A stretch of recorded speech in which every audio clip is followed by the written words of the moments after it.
The Heed the Call podcast. Can't wait for Allen v. Lamar. Retirement match! Like, honestly, why not? Why not ramp up the stakes just a little bit more? Unsolicited advice to 345 Park. Like, it reminds me of WrestleMania 7. Randy Savage versus Ultimate Warrior retirement match. Warrior wins.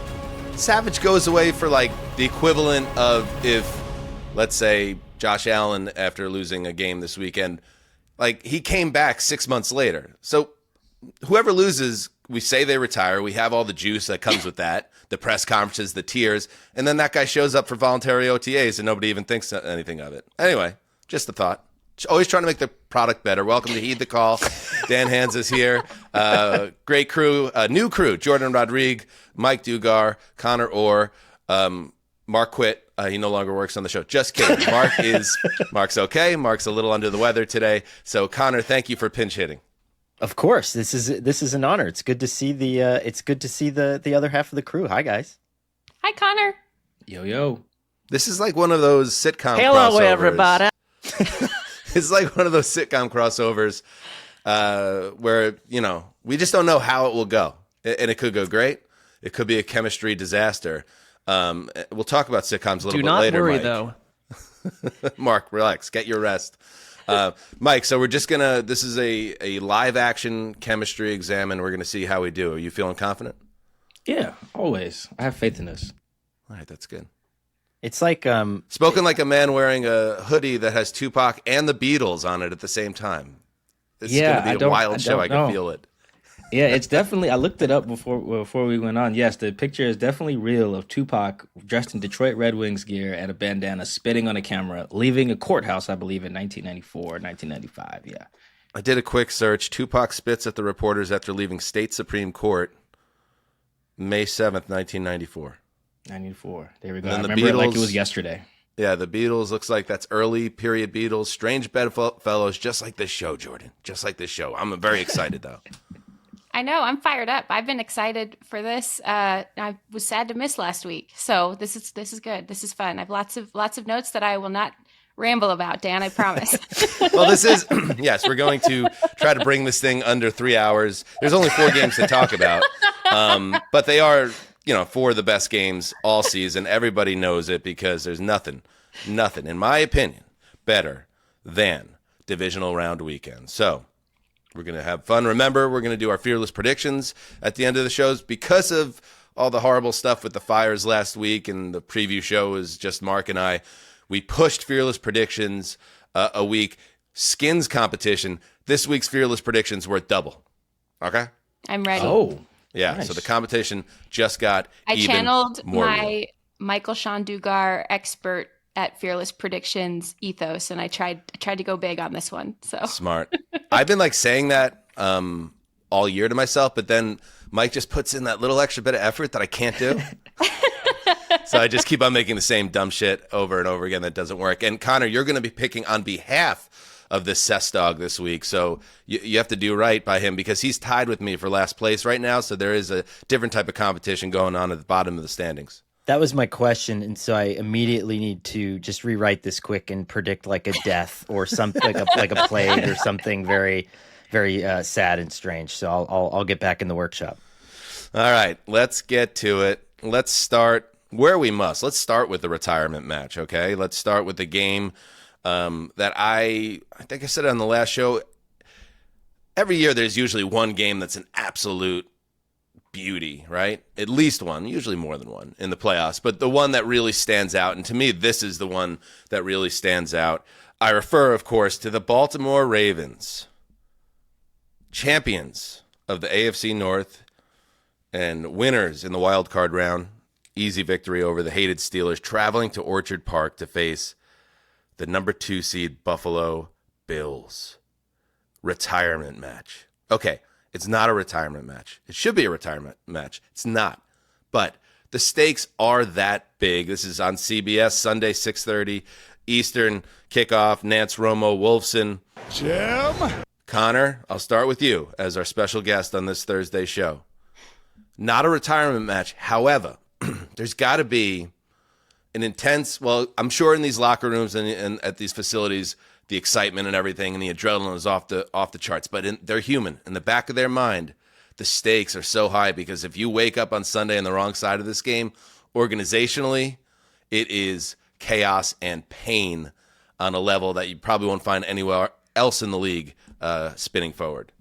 And it's interesting because at least how I read it, we make this game about the quarterbacks, but it's going to be the one team that successfully takes the other quarterback out of it and disallows mobility. And I was thinking a lot about how Josh Allen down the stretch last year had a couple of these games where teams started using unorthodox players to spy him and to hit him and to dissuade him from running.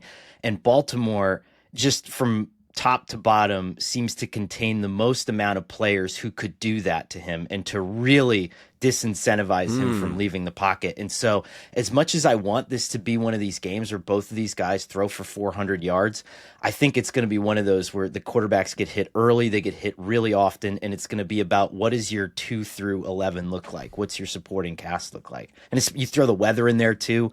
I don't know if this is exactly going to be the game that the NFL is hoping to get out of it. I think part of the problem too, when you do decide that you're going to make that your game plan, it's hard to then switch out of it if you find that now, okay, you're using a player to spy and sort of float in this void, watching Josh Allen and sort of just defending him at a distance. And you're leaving that space then open on the field for other players to attack. And I think that when you see what the Bills and Joe Brady are able to do, they do maximize the amount of space, length, and width on the field, particularly when they get the running backs involved in the passing game, some of those like quick outlets. And then they're very comfortable running the ball without Josh Allen. I think what I like about that potential, Connor, that you bring up with Josh Allen specifically is over time, and I saw this when he came to SoFi and just went total insanity mode against the Rams in that comeback effort. They're cutting him loose earlier and earlier in games. Last week, watching him play, you could see right away, they were like, all right, Josh, go play Josh Allen football. And where they were a little bit more careful with him early in the season, they maximized efficiency. They really prioritized getting the passing game developed and getting him into rhythm with some of those receivers that he hadn't had a ton of reps with. And then getting some of those tight ends more integrated into the scheme as well, and the running backs. And so now you're seeing him, it's as early as the first quarter this time. You didn't see it till the second half a few weeks ago, and now you're seeing it as early as the first quarter. And so I think if they do that, then you're going to see Baltimore react and say, okay, well, maybe we have to make sure that we're accounting for all of the space on the field, less so we know the quarterback is going to get some against us. Yeah, Dan, I think this is on top of maybe the retirement game. It's like the legacy game, unfortunately, because they're both kind of young. I don't have both their ages in front of me, but the guy who loses, and I'm focusing this on the quarterbacks, like the guy who loses is going to have a tough season. He's going to have a tough offseason, that is. He's going to have a tough time sleeping because you're going to have another season where you don't even get to the AFC title game, let alone win it, and reach the Super Bowl. And it's a fascinating one because, like, for people like me, or fans who like have a team where their quarterback, maybe you don't know if he's the guy or whatever, he's up for a contract, like a Brock Purdy situation. When they're making those arguments, usually against keeping that quarterback or paying that quarterback, it's, well, you can't get to a Super Bowl with insert, whichever guy, Brock Purdy, Geno Smith, the Kyler Murray, whoever is in that conversation at the time. And what they usually point to is like, he's not a Josh Allen, he's not a Lamar. No matter what happens in this game, one of Josh Allen or Lamar won't even get to a title game. Damn the Super Bowl. They could both not get there if the Chiefs, at the annual Arrowhead Invitational get there. But it just speaks to just the overall difficulty of how hard it really is. Like, both of these teams are pretty stacked. Like, the Ravens and Eagles, like, have probably the two best rosters when healthy, I think, in the playoffs, in my opinion. And like the AFC, the Ravens roster is like nasty. And it sucks. In my notes, I was looking at it, writing some stuff up about this game. And I think at the end, I was just like, it's a shame that one of these guys does got to lose. Mm-hmm. Because even if it's not their fault, we're in for I think this is the last game of the weekend too. We're in for a pretty like special hot take Monday, which I will engage in too, in bad faith sometimes if I just have time with my daughter sleep or something.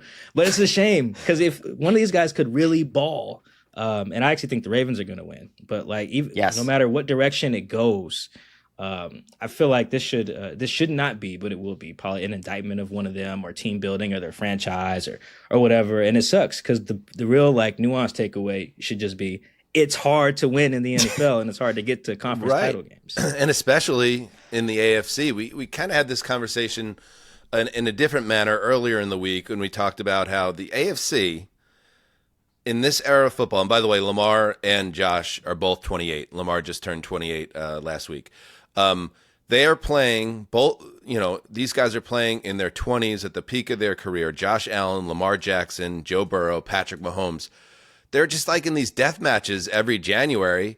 And so far, the only guy to get out of it clean is Mahomes, right? To his eternal credit, and the Kansas City Chiefs. Burrow did get to one Super Bowl and fell short, as Jourdan knows more than anyone. And then Allen and Lamar are both waiting for their turn. So when we look back, this is, above the treetops, because I'd like to dive back into the grittiness of the game and the nitty gritty. But like 1, 2, or maybe even 3 of these 4 potential Hall of Fame quarterbacks, their career is going to be defined by not being able to get over the mountaintop just by virtue of who they ended up playing with in their era. So all that stuff is baked into it. Now, as someone who's I love football and I love the history of the game, like that's part of the reason this game, Conor, has me so jazzed, because these two guys are, to me, like in their contemporary moment, like watching all-time greats at the apex of their career, and yet one of them is going to come out of this game feeling in a really dark place and looking at his legacy as anything but secured. But they shouldn't, right? And who has the game? CBS, right? Yeah. Okay, so here's my one thing. Like, if CBS could just take one piece of advice, we need like a Surgeon General's warning on the bottom of this game that says Lamar Jackson has as many playoff wins in the first 7 years of his career and has better postseason statistics through those first 7 years than Peyton effing Manning. Okay, let's put it there. Let's keep it in the bottom third of the thing the whole time. Can we have like a C. Everett Koop like head next to the just a graphic there? Just like okay, yeah. So when we log on Monday and everyone's like, oh, Lamar can't win in the playoffs, blah blah blah blah blah, all this stupid stuff. I don't think there's a singular player that's had a bigger impact on the NFL and the future of the NFL than Lamar Jackson since I've been covering the game. And I think that even if he loses this game, it shouldn't make us think otherwise, but it will, because people are idiots. But I just want that in the bottom third of the TV the whole time. And I don't think that's a large ask for CBS. All right, 2-11, Conor. What I think you said you like Baltimore in this game too. Mm-hmm. Why do they get it done 2-11?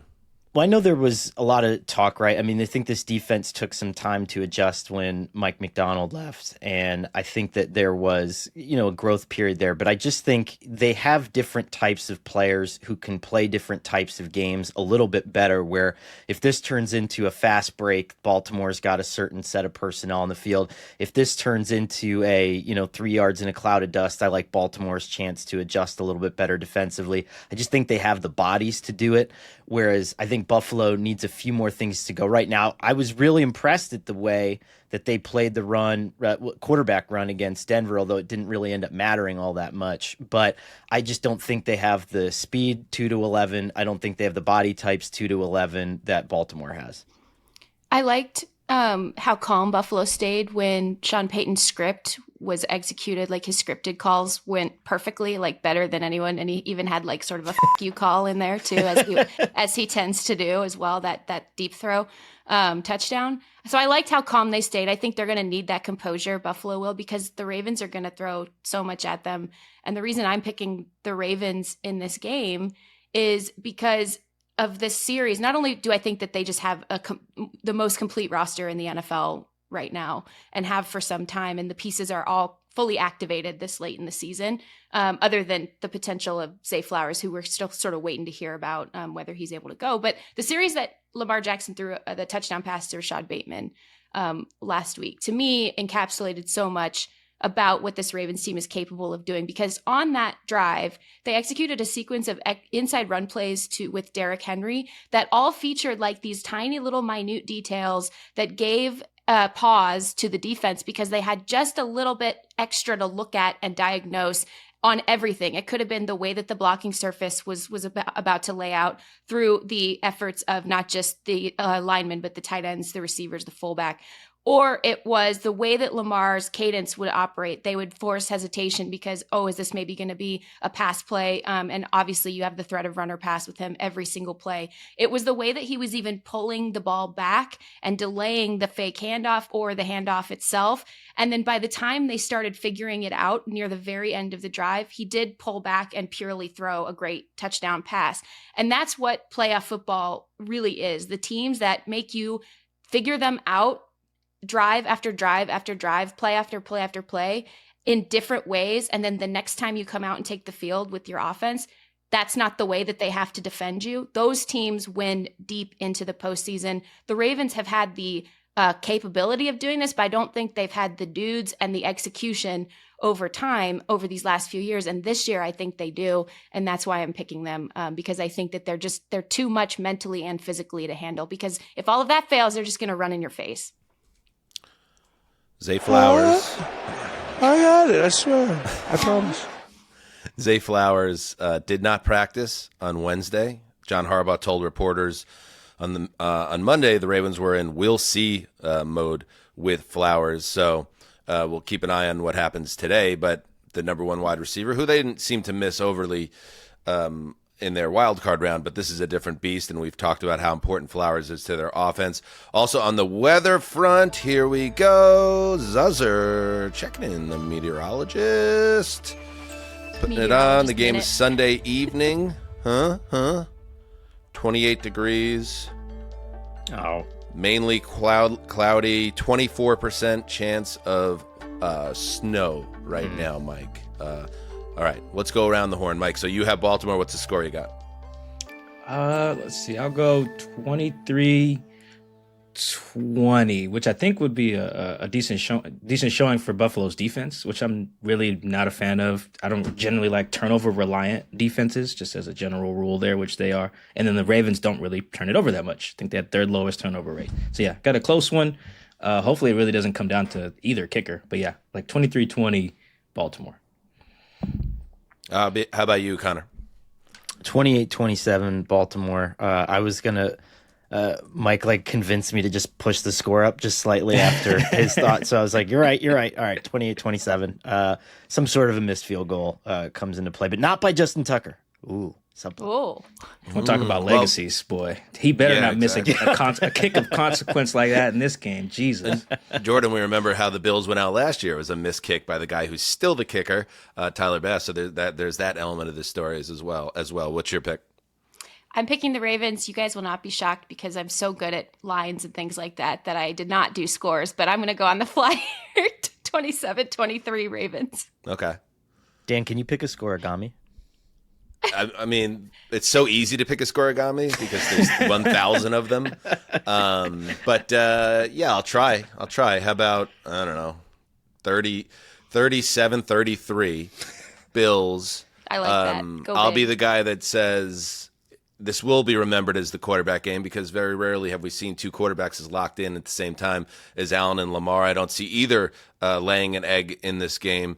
And I think they go back and forth, and the Bills win because they have the ball last. It's like one of those games, and maybe Connor, and I'll own up to it. I'm just like a basic, but like part of my love of the game is all that stupid stuff that we get caught up with because I love the theater of it all and these big stars like going head to head, even if they're never sharing the same field. I always see like the NFL season is just like a long movie or a prestige TV season.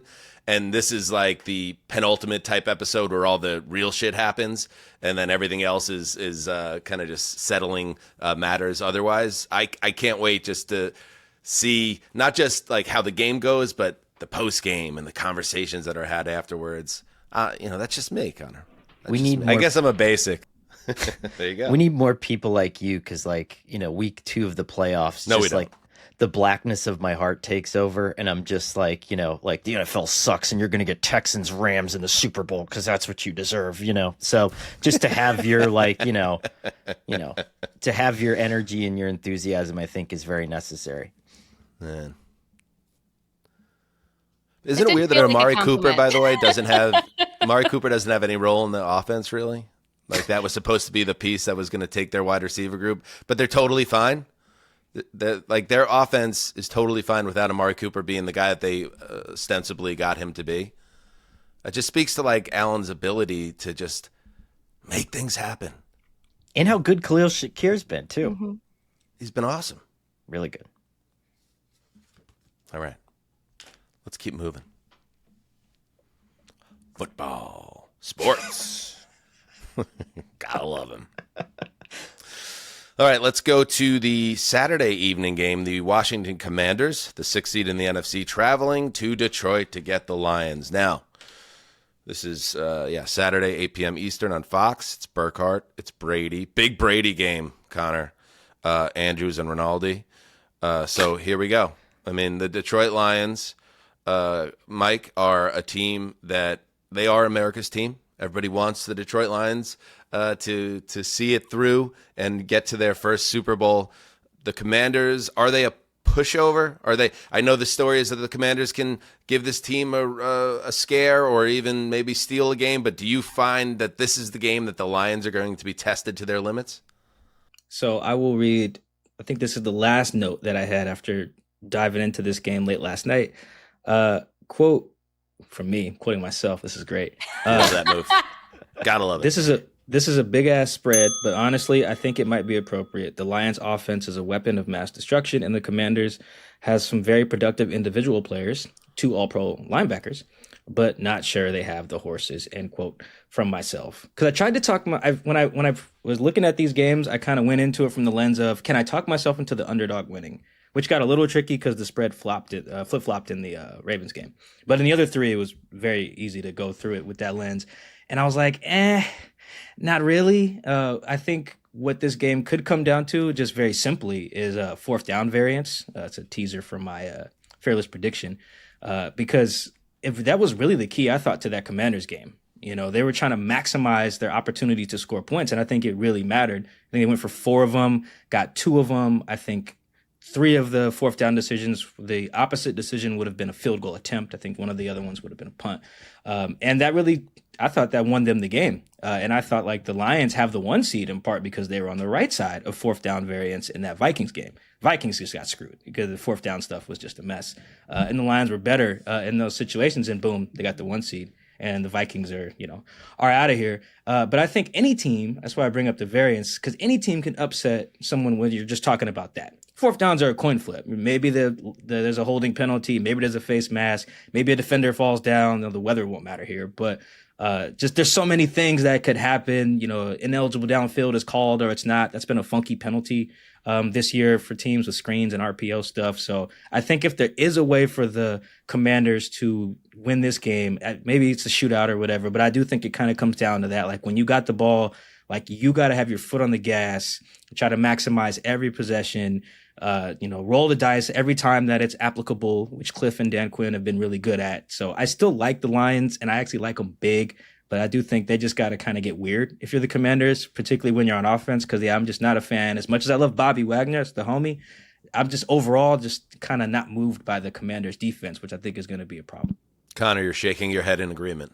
Yeah, I hope, like, to Mike's point, right, it's like, don't do what you would assume that people would do against the Lions, which is try to hold on to the ball and try to limit possession. You're not going to win that game. I mean, they have the best offensive line in the NFL, the best, most dangerous running game in the NFL. Get weird. Like, now is the time. And, Cliff Kingsbury's got a lot of diversity. I mean, like, he's called a couple different offenses. I mean, the air raid, when he brought it to the NFL, was so McVay-ized by his staff out of necessity because it wasn't really functional by the time that he tried to call it for Kyler Murray. But then you have all this different stuff that's sort of beautiful and it sort of melds in different ways. Just throw the kitchen sink at this. Like, you have to. I mean, there's really no other choice. Yeah, I like that these teams are shades of each other. Just one is the future and one is like the past. Like the Commanders are where the Lions were several years ago, except obviously record overachieving. But in terms of their ethos, like people forget that the Lions were always trying to maximize their downs and maximize points and chase those 4th downs and make those decisions. It just was happening sort of anonymously because nobody was paying attention to them when Dan Campbell first took over, other than laughing at him because of some of the shit that he said in the press conferences. Well, Dan Quinn and Cliff Kingsbury early in this team's sort of rebuild, and similar to the Lions, had big questions on defense, have to continue to build that out. And they're doing those types of things, the risk taking and trying to maximize every single down, including on fourth down, as best that they can. They are both calling these games, both coaching staffs, and I think in an extremely hyper modern way. And a lot of that has to do with the trust that is built so early between Cliff Kingsbury and Dan Quinn and Jayden Daniels, who has stayed remarkably calm. And I think if they do have something that they can lean on going into this really tough environment, and I think the Lions are gonna win, but going into this really tough environment, it's his composure. It is his unflappability and also the way that he can put defenses in conflict, a defense that's playing a lot better in Detroit right now as well. The Lions are coming off, obviously, that great win that really destroyed the Vikings. They already killed a team. They already eliminated a team. The Vikings were never the same after that week 18 game, and it was Aaron Glenn's masterclass that's going to get him hired as a head coach, I think. So from that standpoint, they're in a very good place, I'm sure, headspace-wise. I'm curious how, and I think I know the answer to this, but we talk about the aggressiveness, and that's what a lot of people are talking about because the Commanders and Quinn are the same way as the Lions in some ways. The last time the Lions were in a playoff game, it was the 34-31 loss to the Niners. And Dan Campbell, after being lauded for his ballsy nature, he faced a lot of criticism for two critical failed attempts on fourth down in the second half, where he gave up chances to kick field goals in a game that he lost by a field goal. With the stakes higher, is there anything that Campbell changes about his outlook on the playoffs that maybe differentiates from the regular season to now? Or is we going to see the same Campbell? I kind of think that's the way he is, Mike. Dan Campbell is not going to change anything about him. But also there is something to be said from learning and adapting and reining in some of your bolder tendencies. But at the same time, as I say all this, I think they're going to do the same thing they always do, even if similar situations present themselves against the Commanders or whomever. Yeah, and I think one of those fourth down plays that he got killed for was like a Josh Reynolds drop, I think, which is just a brutal play to have your season depend on. But I think doing what you normally do just because it is what you normally do can be a dangerous game. Like, I do think there is sometimes room for criticism of that. You should just do what's right in that situation. And sometimes that may be conservative. It just kind of depends. Time, score, look at, weather, whatever, And I think Dan Campbell has been very good at that. Not just, okay, we just go for it, so we're the go for it team. That actually becomes then bad process. Right. I think you just need to go, well, this is the score.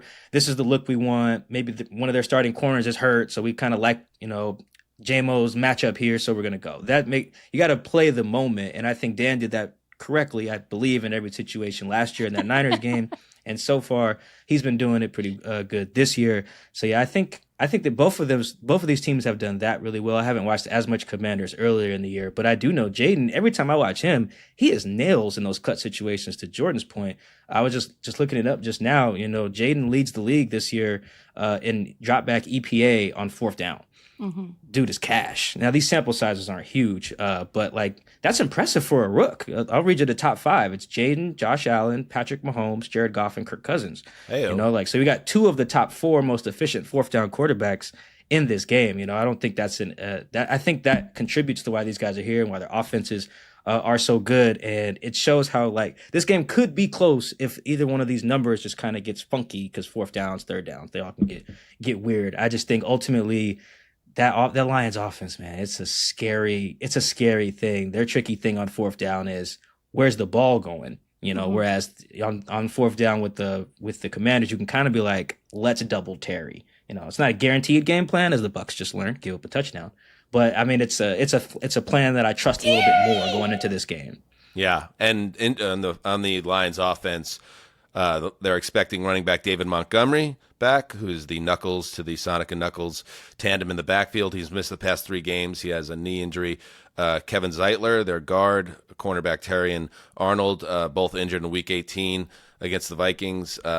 He can't guarantee either of those players will be playing, but getting back Montgomery, Connor, is a big piece in terms of the balance of their offense.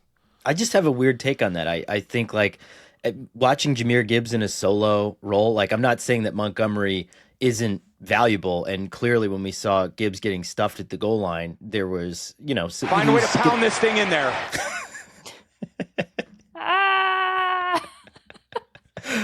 Jameer needs to develop a little bit at the goal line, but I think like having him involved in an every down role did do more to an opposing defense just because of the threat of receiving more constantly, different stuff that he can do out of the backfield. Just like watching what he did to opponents, even during training camp, during like joint practices, it's like this guy needs to be on the field every down. Montgomery is a great complimentary back, but the every other series thing kills me sometimes. Like I'm like, he needs to be in there more. I don't think that's a weird take. I like that take because, we all know that coordinators are very petty and they talk about each other all the time and they sort of like assess and they see, okay, that guy stole my idea and now I hate him for life, but we're going to shake hands and smile at each other at meetings and like all of these things. We know this, right? But I hear a lot of respect when you can put linebackers in conflict effectively. Like all that pettiness kind of goes away and that's like, all right, he's cool. And Ben Johnson does that, right? Ben Johnson does that to where every other offensive head coach or offensive coordinator in the league could be deliciously petty about this guy who is like the hotshot coordinator with like the stellar reputation who could probably have his pick of any job he wanted in the entire league and probably several feeder leagues in other countries. But they respect him and people really talk about him with admiration because specifically, and it's like this measuring stick of how well and how creatively do you put linebackers in conflict. Now, the way that he used Jahmyr Gibbs did that and does that. And I think that having the idea of David Montgomery available does give Washington something extra to prepare for, whether or not that means he is in a significant role on the field. Any delay you can give an opponent throughout the course of a week when it's matchup football time in the postseason, that's important. And with Bobby Wagner going to be back this week, Dan Quinn just told reporters this in Washington this morning as we're recording this, and Frankie Louvu, that is going to be the red circle on the whiteboard for Ben Johnson and utilizing hybrid players against these extraordinarily talented linebackers who are the heart and soul of that defense. And maybe Bobby being a little bit banged up, but probably going to power through. I mean, Mike's probably seen him play through way worse than this. But having those guys circled on the whiteboard, to me, is going to really define this game. I do think it's weird that Tom Brady is actively going to be interviewing Ben Johnson and calling this game. I'm sure we could rant about that like another time, but like I think that's really weird, personally. Pick a lane, Tom. We have to care about little rules like in some corner of society for like just a little bit longer. And like football is the perfect place to be like anywhere. I don't wherever, you guys probably know what I'm referring to, but it's like, like can football be the one place where we're just like, here's how the rules are written and no matter who you are, you have to follow them. Thank you. But I can't wait for Connor just says crazy stuff. I can't wait for Tom to tell us that like, on third and long that we're going to pass or like, all the other brave insights that he's had so far this season as a broadcaster. So Let's pick the game. Let's pick the game quickly. I see Washington, and all due respect to Washington, successful. In fact, the same exact things I was saying about the Denver Broncos last week, I'm going to say about the Washington Commanders this week. There's no shame in how this is going to end. You have had a successful building block season, and you have the right rookie quarterback to go on the road in the playoffs and go into this game with the right headspace. And hell, just like Bo Nix, he hits his old college teammate for a touchdown early in that game to put a little scare in the home team. I could see that happen in this game too, but I think the Lions will overwhelm the Commanders the same way the Bills did, and for that reason, I will give it the identical final score, which was what? 38-7? 38-7, Lions over Commanders. Jourdan. I'm going to go... Let's see, 31-14. And I'm picking Detroit. I do want to take a small piece of time to shout out Zane Gonzalez, the Commanders kicker, former Arizona State Sun Devil. He has been open about his struggles with obsessive compulsive disorder, and the entire world saw that right up close. Dan, and I know you'll love this because you cover kickers. Like that's like your side job is you're on the kicker beat. And he was out in public. Hair. Dan covers hair very well. And also too, hair. so. He has great hair as well. I wonder if you guys could like meet up and talk about like Redkin for men kind of thing. But he's been open about his struggles with obsessive compulsive disorder since he was in college. And a lot of the world is not aware of this. And so I wanted to share that for not only our listeners, but the UK listeners as well, who might not be aware. To be a kicker, Dan, like think about that and have obsessive compulsive disorder and push through and to make that game-winning kick. I just wanted to shout him out at the end of this. I don't think that's going to make a difference in this game. I don't think either kicker is going to make a difference in this game. But I did want to shout him out. Yeah, OCD or not, and that's good for him. And I'm glad that we didn't have fun at his expense the other day without knowing that. We don't want another Ed Begley Jr. situation, Conor Orr from our Patreon Christmas special. But don't just loop me in on this. No. But it was you. He did put it off the upright and look very nervous too. Separate of all that, so the kicking is very hard in the playoffs. And shout out to him. Your final score was what? I believe I said 31-14. 31-14. All right, Connor. That was gonna be the score that I picked. So I'm gonna go 30 I'm gonna Price is Right, Jourdan, and go 30-14. And also just a little bit of housekeeping. I lied about the Broncos Bills score. It was 31-7, not 38-7. So if you want to adjust yours, I have now adjusted it. It is a 31-7 final in favor of the Lions. Thank you, Connor. And Money Mike. All right. It's weird we're all like the same point total. I like 31-23, though. I have a little bit more faith in the Washington offense, and I'm glad we brought up Brady because I thought he was really bad on the game he called over the weekend. I almost enjoyed Greg Olson's commentary on Twitter about the game more than whatever Tom was saying. I don't get to listen to many broadcast copies live, during the season because I'm traveling and stuff. So I think that was maybe like my third time hearing Brady, and I was just like, oh, this stinks. So maybe I'll just follow Greg Olson and just get updates on his tweets. Do you think that was like a behind? I was wondering. I think it was. It was just like, oh, here's what I would say if I was in the job. Oh yeah, of course. Yeah, I think that was totally intentional by G-Rick. Yeah, for sure. Good for him. That was no it. coincidence. Yeah, and I loved loved every bit of it. Yeah, and Greg is like the unofficial mascot of the show as well for reasons. And so I think that like hashtag reasons. for reasons.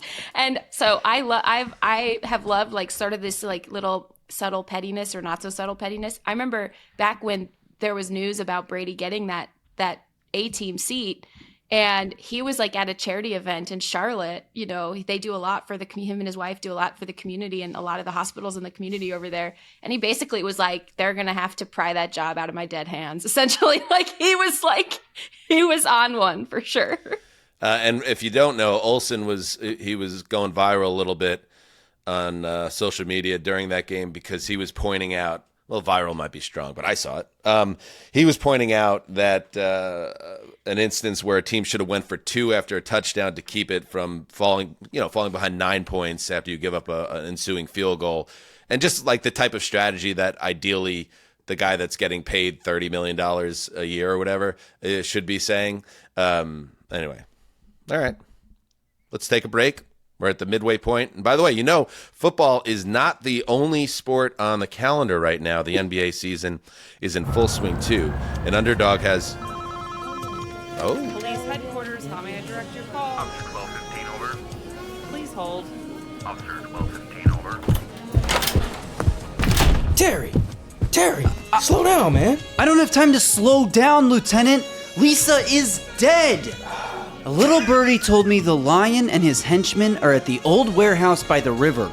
I need to know if you're going to help me with what I need to do. I heard about Lisa. I'm sorry, Terry.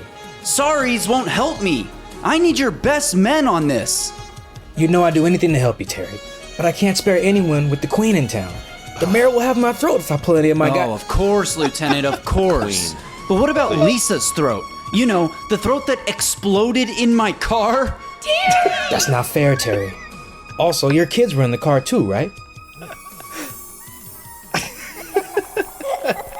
Lisa, get out of the car!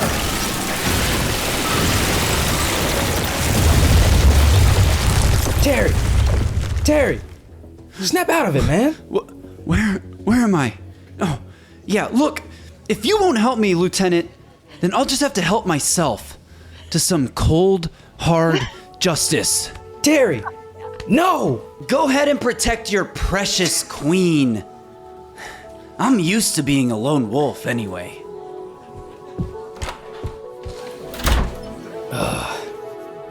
I'm getting too old for this shit.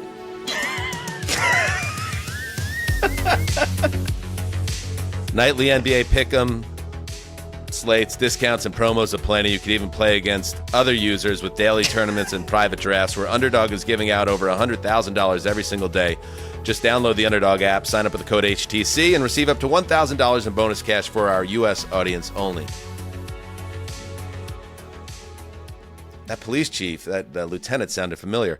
It did strike me as does Terry care that the kids were in the back seat? Is it so much about Lisa and like this need for vengeance for his fallen wife that, I don't know, it just seems like a bit of a weird guy, Dark Terry. I don't know. Just the takeaway from this week's installment. I appreciated the empathy from the lieutenant to ask about that. Terry seemed to just gloss right over it. Very quickly. Yeah. Yes, Justin.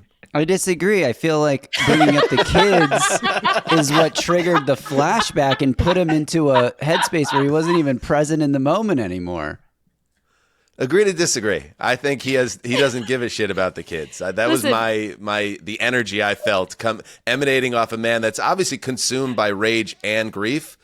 But I think he just like misses having a girlfriend around. I don't know. We all interpret art differently. Yeah. And that's what's beautiful about it. I also like that Conor hasn't done any of these Thursday episodes, so I'm sure that kind of came out of left field a little bit. I listened to the show. I'm good. This was excellent. All of you guys were excellent. Who do you mean all you guys? Well, we're not connected to the project. Oh, right. Right. These are actors. Is it a project? Nobody knows exactly what's going on. Let's move to our next game. It is the number 4 in the NFC, Los Angeles Rams traveling to Philadelphia at the Link to face the number 2 seed Eagles, who are laying 6 points in this game. It is the Sunday 3 p.m. Eastern. Tarico, Collinsworth, Melissa Stark. Tarico with the sun up. You just don't see it a lot. This game, Jourdan, is a game that obviously the Eagles, many are expecting the Eagles to win this game. They've been rolling over many opponents this year. They're at home. They got so many things cooking on both sides of the ball, or maybe one side of the ball more than the other. But the Rams, man, that version of the Rams, and thank you for helping us out, Jourdan, on our Monday night recap, talking about how the Rams coaching staff are experts at figuring out what you suck at and then spamming you with something that just exacerbates that issue for the team. What do you think the Rams are going to do to the Eagles along those lines? This is a tough one, because they could schematically figure them out, but there's a size issue. There's a size discrepancy between the Eagles offensive line and a Rams defensive line that should get all the praise in the world for how they have developed this year and are truly a connected and really fun group to cover. They're all first and second year players. They have a strong bond together. They all have this celebration photograph printed out that they signed for each other after the 49ers game a few weeks ago, that when they evacuated, they all took it with them. When people are evacuating, you can take very little with you, and they all took it with them. And I cried over that. And so it's like, she's an empath, folks. But they're small. They're dynamic and aggressive, but they are smaller than this Eagles front. And that was the issue last time. And it was the reason why Saquon Barkley, and also a really smart scheme, but just pure physicality and pure size, moving people out of the way, and Saquon Barkley's ability and dynamism, but also his size as a running back and his power as a running back, that was what really made such a huge lopsided game last time they played. And 37-20 and 302 something like that, scrimmage yards. But I think when the Rams if they make less mistakes, and if we have one of those Matthew Stafford psychopath games, that will be tough against this defense, because Vic Fangio is fully in his bag, back in his bag after some time, lurking in the wings, studying other people. Outside of his bag. And he will challenge Matthew Stafford and Sean McVay in ways that even Brian Flores has not been able to this year. And those are the big bullies for Sean McVay, right? Vic Fangio and Brian Flores. And so I think that Matthew Stafford, you can say multiple things at the same time about him. He did not play well. He and I talked about this. He did not play well near the end of the season, the back third of the season. He did not play well at all. He was sort of relegated into even like a game management role. The defense was what won them games. But he's got this like switch, this lever that I saw in 21, that I saw last year when they were playing in Detroit in the wild card, that I saw again the other night in person, where he goes into like this, like, I call it darkly chaotic Matthew Stafford, where like he wants someone to come and like punch a hole in his chest, and then he's going to throw for 500 yards on you because of that. Like he wants that. He needs it. And then he just like totally flips into this psycho, and he's still got that in him at his age. And so I think that they're going to need that from him to have a shot in this game, not because they shouldn't be complimented for what they've achieved this season. And I've seen some crazy shit with this team all year, especially over the last couple of weeks, and they should be commended for all of that. But they are just smaller than the Eagles, and I think that is a huge factor. I have a big picture take and a like in the moment take. Big picture, I think the Rams kind of have put on like a team building like clinic. I mean, both teams really. Howie Roseman is like dialed in. It just doesn't make sense what he's been able to do with that roster. Best one in football for my money. But the Rams too, just over the last few years, like to just go all in on the kind of F them picks thing, and then kind of have to go clean your books because you're like, damn, we're kind of maxed out here, and then clean them. Lose Aaron Donald, and then your D-line gets better, and like the whole team just is pretty good too. It's like, that is just unfair. I'm viewing it, I watch the Rams every year a couple of times, and it's like, for them to lose Aaron and your D-line gets better, that's just nuts. And one first-round pick since 2016, it's Jared Verse too, to your point, Mike. Yeah, exactly. With the team building, it's like it's nice when you have a bunch of like high picks and all that. And then the year they stunk and bottomed out, they didn't have their pick. I think the Lions had it, right? So they didn't even get the benefit of that. The one year they weren't that good and had the high draft pick. So just like big picture team building masterclass. And then the short term thing is like, I think we've talked about on this show, teams that have kind of pushed the limits of like, all right, we're going to just have this nasty ass secondary and it's going to help our front, or we're going to have this nasty ass front and we don't really need to have like the super good DBs, because our front's so nasty. And like, I don't really like either of those, but the Rams are kind of succeeding at the latter. Like their D-line is disgustingly good, right? And their DBs are like not bad, but I call them frisky. That's what I wrote last night. It's like they have a nasty pass rush and like frisky DBs. Like Kitchens, Curl, Durant, they're good. They're just fine DBs, which is kind of what you need as like a baseline when your pass rush is just disgusting. And then they got my homie or my boy. I don't know him that well, but Akello Witherspoon, man, he just is a playmaker, man. The Seahawks he's like Seahawks legend over here because they punted on him before they even played a game. And here he is just like making all these game-changing plays. Shout out to his pops, Lucky, that is the homie. Like they just got these frisky DBs in this nasty trench play. And I do like that. I do like the Eagles in this game. But like I told you guys, I was kind of viewing these games as like, can I talk myself into the underdog? And that would be how I would talk myself into the underdog in this game. They're doing a team-building model that, again, I'm not a super fan of, but if you get it right, you get these dogs up front and just some frisky DBs on the back end, you can make a run like the Rams have. Just occurred to me, by the way, that Jourdan and I are going to be in the same place this weekend, which is very exciting. Nice. I was like, oh, shit. Yeah, we're both going to be there. You and James Palmer last week, and now you and J-Rod in a big spot. She likes that nickname, by the way. Very excited. I'm looking at – so it was interesting to watch the game last weekend because the Eagles ran the ball like between the guard and like they're an A-gap running team. They ran the ball inside their guards more than any other team in football this year with Saquon Barkley. But against the Packers, they pushed everything outside, like pushed a lot of runs outside, a lot of sweep runs outside. I think they were one of the most outside heavy run teams in that first round of the playoffs. And it's not like they had anything inside to avoid with Green Bay necessarily. That interior is not necessarily the strength. And so I'm wondering if it's just like, this is how I'm interpreting it, because Jalen Hurts is struggling and you need Saquon in more of a home run situation. Are they trying to get him to the edge more? Are they trying to get him into open space more regularly? Are they trying to use him in a way that might represent that home run knockout if you can't necessarily get Hurts there? Because Hurts, I mean, he vanished for like 2.5 quarters of that Packers game. And I don't think the Rams are necessarily going to allow you to do that and hand you the game like Green Bay did. So I think that's one thing that I'm looking out for. And if they continue to try to run outside, you're going to need A.J. Brown more than ever. One of the best blocking receivers in the NFL, has been a huge part of this Saquon season that no one's really discussed, and may or may not be why he's reading, some motivational material on the sidelines. So Jalen Hurts is a winner. Perhaps. He's a winner. He wins. Yeah. But this is the Saquon Barkley that, what did he run? It was a 255? Yeah. 255, yo. Scrimmage. Yeah.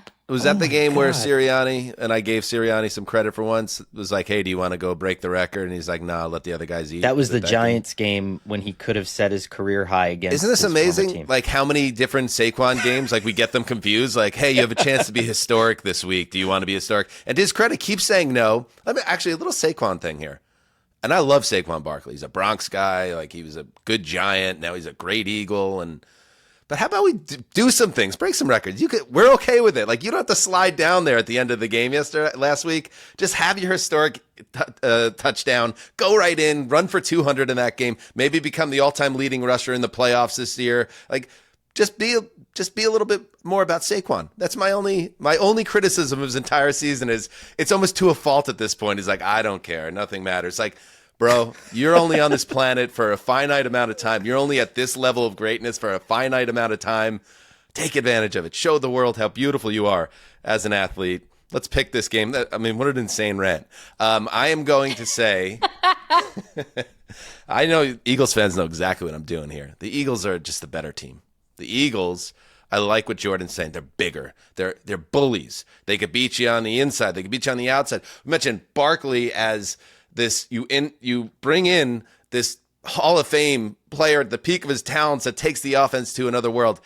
Zach Bond? What? You can do it on the defense too. In addition to that great draft in your secondary, you have this guy that goes from a special teams player in New Orleans to an all-pro linebacker who is making game-changing plays every week. The roster is stacked. There's no way they lose this game. Jalen Hurts, who looked a little bit like a guy that hadn't played in a few weeks after suffering a concussion. I think he'll be better in this game. I think it's going to be a low-scoring game because the defenses are both playing at a high level. But I think the Eagles surge into the NFC title game. Congratulations to the Eagles, 17-13. Congratulations, Eagles, and all your fans. Good luck in Detroit. Magnanimous. All right, Jourdan, don't forget that I'm an asshole. Oh, man. Jourdan.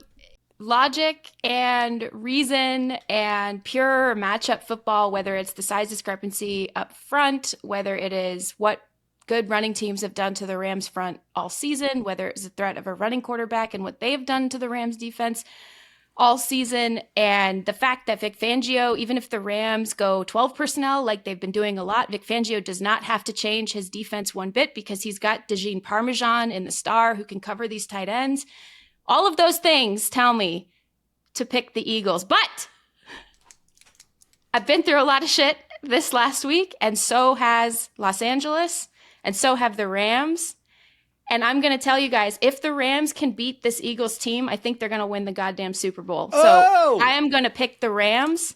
Team of I'm Destiny. going to pick the Rams 17-14. Stanford's own Josh Carty makes the game-winning field goal after Matthew Stafford and Cooper Kupp set up the game-winning play to position the kick a la 2021, that miracle, crazy, stupid run on the road in Tampa for the love of the game route to Cooper Kupp that set up the knife twist and put them on a collision course to end Kyle Shanahan's life. This is the Rams team that I'm feeling right now, and I'm going to pick the Rams. And shout out to the great community of Los Angeles. This is an emotional pick. It's not a logical one. There's some logic. Oh my God, what a ride. Indeed, Jourdan. Oh, it's an amazing drop. Yeah, indeed. Indeed, Jourdan. Hello. Connor, your pick? I'm changing it to the Rams. Let's fucking go. I'm serious. Like, why the hell not? I was in awe last week of watching that game from the press box and seeing all of the difficulties and the trouble that Green Bay went through just to establish a running game against Jalen Carter. They were walling him off. They tried Josh Jacobs out of the backfield. They tried him as a receiver. They tried all different kind of motion concepts, and it was just so hard to get the ball rolling against them. So every ounce of my being is telling me to pick the Eagles, but sometimes you have to ride the tailwind of life. And Jourdan, that was beautiful. I'm picking the Rams 21-17. I don't give a shit. Let's go. Beautiful. Mike. I have the same score, actually, as Conor just flipped. 21-17, I like the Eagles. I think that if there's any team that can neutralize, speaking of like finding what the other team is weak at, I think what the Eagles can win at is neutralizing what the Rams are best at, which is rushing the passer. I think if there's any team that can do it, it would be the Eagles front, which I think is the best front in football. They actually did a pretty good job keeping Jalen clean in that first matchup too. I think he was only sacked once. And I think they kind of have the recipe, the formula. It's not just running the ball with Saquon. You can schematically kind of keep Jalen clean. You can trust your tackles, which are two of the best tackles in the league, to keep Jalen clean. So I think keeping him clean enough to make a few plays to Devontae, AJ, Saquon, whoever gets their 4-point win, sends them to the title game. All right. Love it. I've loved the Eagles I love those picks because I love the Eagles all year. I want to put that on the record. Oh, stop. No, Jourdan. I see what you're doing because you don't want those well, lunatics you're not doing to it. come You for piss you them now. off. All you do is piss them off. I like That's Eagles a gambling fans. term too there, Dan. She's hedging. She's hedging a little bit. There You're you hedging. go. Okay, that one I like. I'll do that one. I like that one. Hedging is great. It is. By the way, good job by the Eagles. First of all, great job by the Eagles PR machine. Not only did they find a way to dig through that book a sideline story, then they managed to get a puff piece out on Sirianni this week. Stop. He's one of the great men of the 21st century. It's like the world contains all kinds of people, Dan. Oh, absolutely, Jourdan. Absolutely. But like when I'm reading like no one knows how to set culture better than Nick Sirianni, and it's like, what do you mean? Everyone hated each other by the end of last season and like 4 weeks ago. I see through it all. Call me a cynic, Rodrigue. That's all right. Somewhere in the middle, we balance out. It's fine. Yeah, that's true. All right. Lastly, I thought I had something else to say, but now it's too late. So we move on. The Houston Texans, the number 4 seed in the AFC, traveling to Arrowhead to face the Chiefs. All right. Congratulations, Conor. We give them their flowers. The Texans did incredible work in the wild card round, especially on the defensive side of the ball, sending home the Chargers and making them look bad as they did it. However, now you get the Chiefs. And Mahomes, unlike this show, he is Mr. Perfect. He has never lost in the divisional round. He is 6-0 in this week. And again, when you think about like the amount of competition that he has faced through the years in the divisional round, that is quite an achievement to be 6 for 6. 7 for 7 to me seems like it's going to happen. They're favored by 8 points. What do you think here, Conman? This is a perfect opportunity for me to stick to my New Year's resolution and eliminate one place where I would have used designer statistics and instead just make a very crisp and clear point, which is that sometimes better people are worse than worse people, and Chris Jones against the interior of that offensive line is not a mix. That's not something I would want to play with. I think if they try to get any sort of an outside running game going, the Chiefs and Steve Spagnuolo are so good against outside zone, and those tackles are so good against outside zone. The formula of that offense, that Texans offense, I'm taking the Chiefs all the way. I don't think this one's going to be close, and I think Chris Jones is going to absolutely eat this game alive. I should mention Chris Jones has not played since week 15 because of a strained calf muscle, but he's had plenty of time to get right. Those can be tricky, the calf muscle, especially in cold weather, so you just hope he's healthy. But yeah, Jourdan, I think Conor's onto something there, that Jones is going to eat against the Houston line that has been trouble all year, and even beyond, the Texans did great work in dispatching the Chargers overall. I still left there with questions about their offense coming out of that game even. Yes, I don't think that Houston is going to score a lot of points in this game, but I think that the game will be close, at least in the first half, because of what Houston's defense is capable of. And I am going to use some designer statistics because they do come with a valuable point, Connor. Thank you. Per Next Gen Stats, Kamari Lassiter and Derek Stingley have allowed the lowest and second lowest completion percentages among defenders with at least 50 targets this season, including the playoffs. And this is important because Pat Mahomes may have to try to use the middle of the field. And I think how the Chiefs target the middle of the field, where the Texans are a nickel like more than any other team right now in the playoffs, other than the Eagles, and deploy their extensive screen game. The screen game, I think, is the key to actually starting to separate what I think will be a really close game early on, because you have to remember, this is a Chiefs team that, yeah, they're going to be fresh and they're rested, but it's been like, it'll be 23 days or something since the starters have played football. And I think the Texans defense is riding that wave of absolutely being the defining entity in that game last week and in that Chargers win. And I think that Andy Reid, who coaches talk about his like notebooks full of screenplays with like reverential, like they're talking about, Easter Sunday. And it's like, this is something that you can use to really settle the quarterback. You can try to target the middle of the field, but really that screen game to then settle your run game and use that as an extension of your outside zone run game. Make those corners come down, pull those corners down and make them tackle in space, and then start getting the perimeter shots going. I think that is what is initially going to keep this game from looking like the Chiefs are going to really pull away, but it'll be a part of the plan to eventually set that separation quite literally in the second half. And that's how I think personally this game will go. And I think it is important that Houston's defense is coming off of such a victorious momentum, really. I think that matters in this game.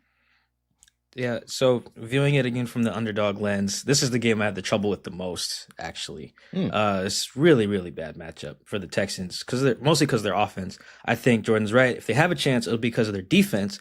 And so I was watching some Texans games back late last night, and I was like, man, something's off here. Let me see if I can figure out what it is statistically, because I kind of worked through film first and see if the numbers would back it up. And I found it. So the Texans defense is 4th in dropback EPA at home. On the road, they are 21st. So I found what was throwing me off. Like at home, they're like the Legion of Boom. Like you go look at the quarterbacks and their completion percentage and their interception numbers. Everyone just goes to Houston and plays like shit. Josh Allen, Tua, Jared Goff, just saw Herbert do it. And then when the Texans have to travel, like their defense is still like okay generally, but their passing defense, which I think is their strength because of those DBs, because of Will Anderson, Daniel Hunter, it's just not there. And it's not even just like it takes a little dip. That's a huge dip. And this is not the team you need to take a huge dip against. You're trying to win the Arrowhead Invitational. So I agree with Jordan. I think this would be low scoring for the Texans. And I actually could see the Chiefs putting up a lot of points because, I mean, it's Mahomes against the defense that's like not super great on the road. I think that will be the difference maker. The Texans' strength, like their strength is thing, I don't think will carry to Arrowhead. And that's tough. Mm-hmm. Good stat there, Mike. Good stat. Do you think that's a dome thing? Do you think that's like, do you think it's just comfort? Like, what do you think that is? Because that's interesting. So I don't think it's a weather thing. I think based on the few games I watched, I mostly watched the games that they were like kicking ass, like the golf game, they kicked Tua's ass. Obviously the playoff game, and then watch some of their road games. I really think just D'Amico really gets into like a different play caller bag at home. I don't know, maybe he just like does all his best game planning in his office on like Saturday nights or something. I don't know. Because they just seem to have a better job confusing the quarterbacks. That's what they really did in these games where these guys are throwing a lot of picks. Like Josh Allen played really bad in that game. I think it was like 9 of 30 in the game. I went back and watched that. He was awful. And Goff was too. It was easily Goff's worth game. They could do like 5 picks or something. So I think D'Amico is better. There's probably some personnel stuff too. I'd have to do a real deep dive, but just like watching it late last night and crunching some numbers, I was like, yeah, I think D'Amico just gets in his play caller Fangio bag a lot better at home. Maybe he can do that here, but it hasn't happened so far in the regular season. One of the things that helps with the defenses like that when they are in a friendly environment is you can capitalize off of your studies of tendencies of how opponents are going to silent count. And so when you have your home crowd screaming their heads off at the opposing offense, and you have studied what that looks like, and D'Amico is a coach that has done this typically for years, because that's what Kyle Shanahan has demanded of his defensive coordinators and even the assistant coaches, is to study those tiny details and those cadences and some of those things and really key in and try to mix them up even more and almost like reverse them upon you. And I think that that's just my opinion, that might have something to do with it, as well as you can befuddle the quarterback a little bit more if you can manipulate or use their own silent count against them a little bit.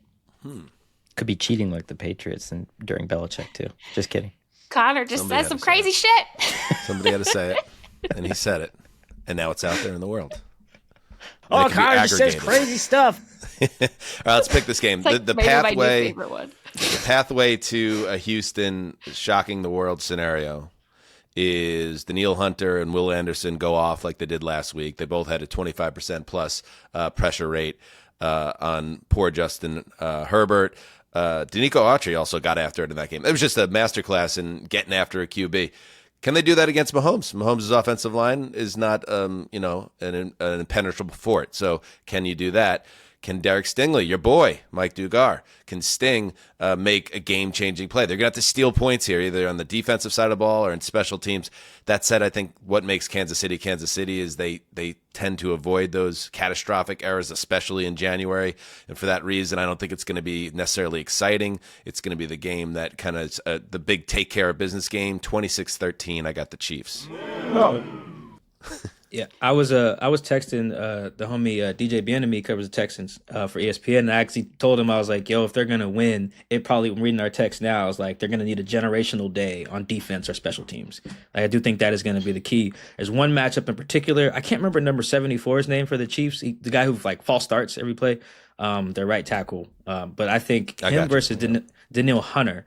Like if Hunter just goes nuts on him, because sometimes we see the game is that simple. If like you're just right tackle sucks today, your offense is cooked. Like if they have a day like that where 55 is just whipping 74's ass, maybe Jourdan they got a shot. Jourdan, yes, I knew it was something with a J. Yeah, Jourdan Taylor. Yeah, if he just stinks against Danielle Hunter, maybe that's strip sack, whatever, bad ball, pick six, something something fluky. I think that would be the key. But if that doesn't happen, I don't think it will. I like the Chiefs 20-13. I love Sting.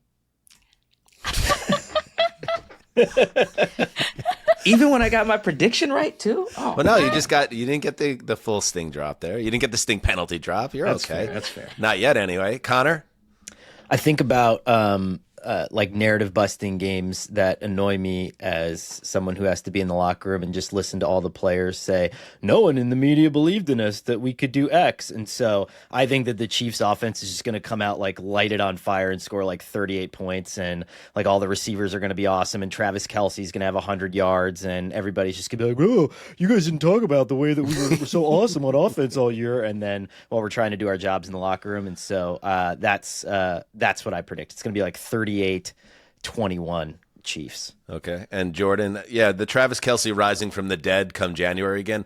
It's still, I could see it happening because it happened last year just when we were writing him off as an impact talent. But he looked super slow this year, like next level slow. I don't know if we're going to get it this year, but that'll be something to watch in the playoffs too. Sub prediction to that is it gets ignited by Mahomes and Worthy finally hitting one of those designed deep shots, and then it just everything goes bonkers from there. I'm glad you brought up the post game, Connor, because sometimes I worry about you. I think that there's you haven't not the first time a woman has said that to Connor, by the way. I think that you still haven't let go when the Tampa Bay Buccaneers GM Jason liked approached you at the combine and made you a part of the content that they were secretly filming, and secretly filming you, and so you are still fixated internally on that trauma, and I can understand that. Like, this is a safe place, but I am a bit concerned about you. I was just one point on that. Like, now that he's got the Chrysler Town and Country 2016 model, hold on. Connor is in general a much more like even-keeled individual, but don't confuse that with it not still the fire, not still being within Connor. Sometimes that Town and Country you'll see fire coming out of the windows because it's still within him. And don't mess with him. That's part of the reason why I'm Orr settling scores. I think that's part of the Town and Country. That's another reason why I am worried, because sometimes when people have a deep inner trauma that they're working through, they try to mask it with worldly possessions and things that make other people think that they're actually doing fine. Just on my radar. I did have a really good insight about that the other day, though, because I think it was like I'd vaguely brought up when we had Andrew Marchand on. I was like complaining about something, and I was like, that just reminds me of like being talked down to in high school. And then Andrew was like, sorry about whatever happened to you in high school. And I was thinking about like all the times that I've gotten mad specifically on this show about players saying that, or GMs or anybody saying that I'm wrong about something.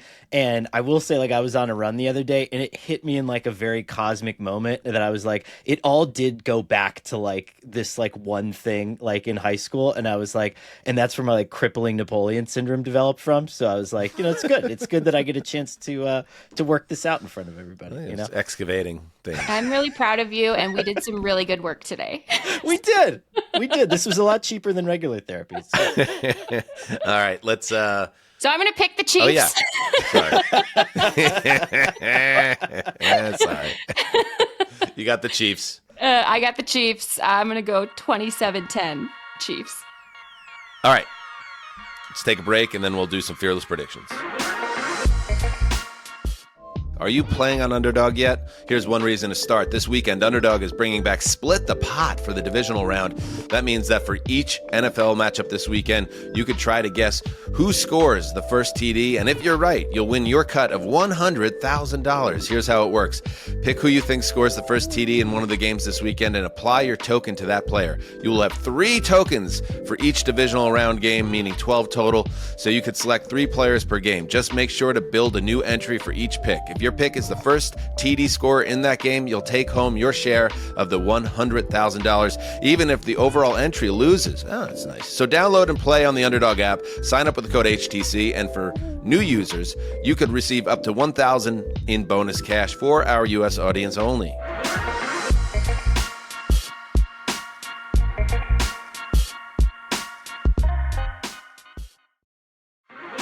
All right, we are back. All right, before we do our fearless predictions, Money Mike, do we have something for the people? Do we have a Greg Olson 3-legged parlay to put braces on little Susie in a big spot this spring? What's your name? G-Reg. What you do? How you drop my drawers and let us see my third leg. Chilling on the 7th floor. I gotta let these chickens know. Big Greg is in the house and I finna make these hoes. Then I quick on a dig my. Come on, fellas, let's get weird. Stick while I'm laughing at these guys. All right, Justin. Oh man, what a record! What a record! Yeah, I do have. What a record! Yeah, what a record! Wow, take that, LiAngelo Ball. I will. My G-Reg 3-leg parlay. As you guys can tell, I am a big fan of the dogs covering this week. I think all my dogs. I think all the dogs covered in my predictions. Outside of that Bills game is the toss-up. Like it's whatever. So let's take I'm gonna go by the HTC Google Doc spreads here. I like Houston plus 8.5, the Commanders plus 9.5, and the Fighting J-Rods plus 6.5. That's catching on nationally as the title. It is. Yeah. People are saying yes. A lot of people are. Justin. I believe the stat is something like this century, teams that are favored by more than 7 points are 27-2 straight up, something like that. And the only 2 losses were Baltimore to Tennessee in the 2019 game and Kansas City to Tennessee in the Mariota caught his own touchdown pass game. So that was not a Titans thing. But Mike, picking both teams to cover this spread it's an unusual. I mean, that doesn't mean they're going to win outright, but that is a huge, like, this being such a big spread, these 2 games has been an indicator of that team just wins almost every time. Yeah, very true. I think these are big spreads though, man. These other teams, the dogs aren't like shitty squads, and these spreads kind of reflect that. 9.5 for the Commanders. That's a I lot know, for right? a team that's pretty good, So All right, we'll see. I'll go the other way, Mike. And I won't get this right, but I'm going to go with all 4 of the home teams win, and 3 of the 4 cover the spreads in our doc. So that means Buffalo just needs to win. They're -1 or they're +1. Detroit's got to win by 10. Philly's got to win by 7. Chiefs got to win by 9. All right. I don't feel great about it. About to say, hearing that out loud, that's playoff games are usually pretty close, man. Usually. Yeah. Very rarely I feel like that we really get full-on beat 'em downs. I'd have to go check the math on that. But I feel like these are some relatively evenly matched teams, and weird shit happens in the playoffs, particularly in cold weather. Okay, so 3 of the 4 for me. Connor, how about you? My fearless prediction? Yes. Let's go. And you are picking for Mark, and of course, just a reminder that these picks are worth double this week. Okay. My fearless prediction, let me just pull it up so I can make sure that I read it exactly as I sent it to Graver, so there's no an unbelievably stupid call benefits the Texans in the Chiefs game, which causes all the Chiefs fans to be like, it happens to us too, see? But then it ends up not mattering because the Texans end up getting called for way more penalties than the Chiefs do over the course of the game. Is that too complicated? No, So the Texans are going to finish with more penalties. Yeah, there we go.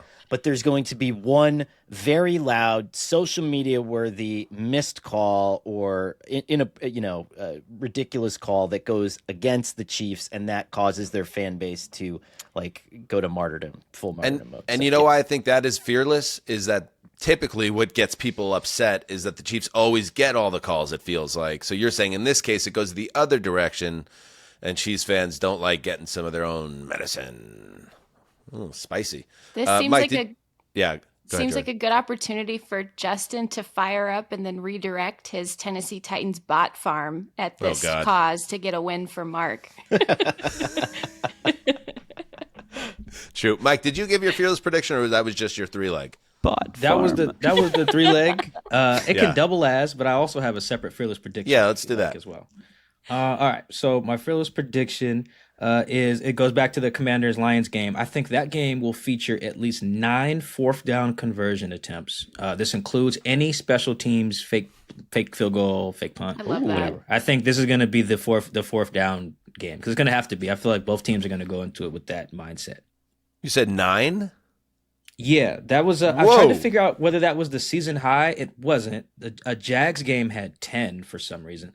And there's been some other. It was weird. The Jags went for it 8 times in the game. I think against the Bills.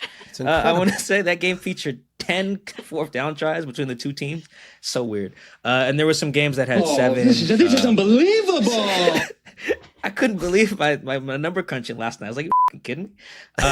But anyway, so it wouldn't be the season high because for some reason that game happened. I think this would be the second highest. I think 9 would be. I think there were 7 in the Vikings-Lions in Week 18. So it's a very high number, and it requires 2 aggressive teams with everything on the line. So I think that's what's going to happen. We get at least 9, including special teams fakes. All right, Jourdan. Not J-Rob. Mine is nowhere near as artistic. Always, it's a masterpiece every time with Money Mike. And I tried to keep mine as simple and indecipherable as possible, because I know I've struggled with that at times this year, just a couple times. I just think a tight end will score a touchdown in every single game. It doesn't matter which team. I think a tight end will score a touchdown in every single one of these games. 4 for 4 for the tight ends. Very good. That's good. That'd be a great parlay. Thanks, Mike. It means a lot. That's good. I've been wanting that all year from Mike, and it just hasn't come. Good one, man. How you feel? I feel so good right now.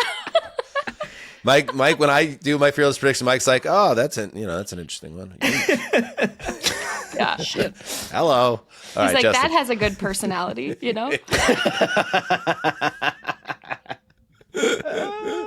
Justin. My prediction is going to sound a lot less like cool and gravitas now that Jordan's talked about the Rams in an awesome way, but I'm going to do it anyway. Saquon Barkley's 150 or more total yards from scrimmage go in vain as the Rams upset the Eagles. Ooh, Wow. doggy. Daddy likes mommy. So wait a second. So you say not only are the Rams going to win, you also have a specific stat line affixed to Saquon. That is fearless, my friend. Good job by you. Very fearless, yeah. Do we have the standings going into the final 3 weeks of the competition? Sure. Here we go. Good. This won't matter. Okay. Yeah, no. Well, it does because there is you don't want to finish in the basement, right? Although you do get the first overall pick next year. Michael-Shawn Dugar is fallen from a stadium. is up to 8-10. Look at Mike, 8-10 on the year. Jourdan 7-11, Gravedigger 7-11, and then Sestog and the old Zuz are both 3-15. Marron. So both Jourdan and Justin have a chance to win this thing, but Mike is in the driver's seat with 3 weeks to go. And there's a trophy. Not only is there a trophy, everybody. Justin and I have done some conversations about it. Justin's reached out to some manufacturers in the region. It's going to be nice. It's going to be nice. You want this trophy in your background. It's going to be late, but it's going to be nice. Oh, yeah. It's going to be super late. Super untimely for just paying off this segment for all season, but at the same time, it won't be completely forgotten about. Or maybe it will. These are all things. You never know. All right. Good stuff. Can't wait. Divisional round playoffs. A special thank you to Conor Orr, who literally on 15 minutes notice stepped in and knocked one out of the park. So thank you, Con Man, as always. This was a thrill. I've been a huge fan of you guys in this show all year. You've been wonderful. It's been great to sit in. I love it. Real Lou Gehrig, Wally Pips situation, perhaps. We could kind of feed that into Mark's brain. Mike and Jourdan, thank you. As always, you guys are the best. And obviously, Mike's got the coverage of the Seahawks on lock, even with their season over and everything coming up for them. But Jourdan, she's covering the mighty Rams right now. So make sure you check out The Athletic for both our fine young reporters and their incredible work they do. And we'll see you. Bye. Yeah. Yeah, we'll see you Sunday to recap the games that we just previewed. Until then, as Mark said, bye. Heed the call.